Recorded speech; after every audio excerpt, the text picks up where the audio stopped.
In this TeamWork 5 Manager tutorial, I'm going to show you how to check your schedule's compliance with the parameters you have set. To do that, go to your top menu bar and click on TeamWork. Make sure you have a location selected, then click on Schedules. From your list of schedules, select the one you would like to view compliance for. Then go to your new top menu bar and click on Shifts.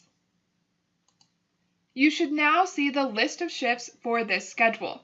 To view the compliance, go to the top of your chart and click on Compliance. Now you should see a list of categories you have set up compliance parameters for. These are things like the weekly maximum hours someone can have, their daily hours, whether or not your scheduled shifts conflict with something else. When you are in compliance, a green OK will appear next to that parameter. When you're not in compliance, a red warning will appear next to that parameter. If you are out of compliance, you can click on that category and a list of the shifts that are in conflict with your compliance parameters will appear to the right. I'll go ahead and click on Availability Conflicts down here at the bottom.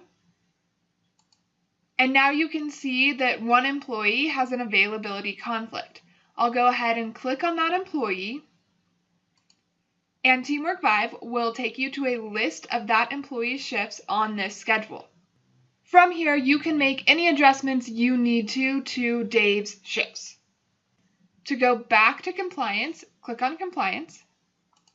Sometimes when you click on a parameter, it will take you directly to the list of shifts because there are not different people involved.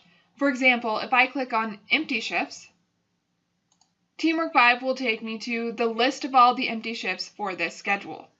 That's because empty shifts are not broken down into other categories. They're not broken down by employee or station or anything like that. And that's how you can tell whether or not your schedule is in compliance with the parameters you have set. In a future video, I will go over how to set up your settings, and a part of that is the settings involved in your compliance parameters. Check out the next video to learn how to view your schedule's totals.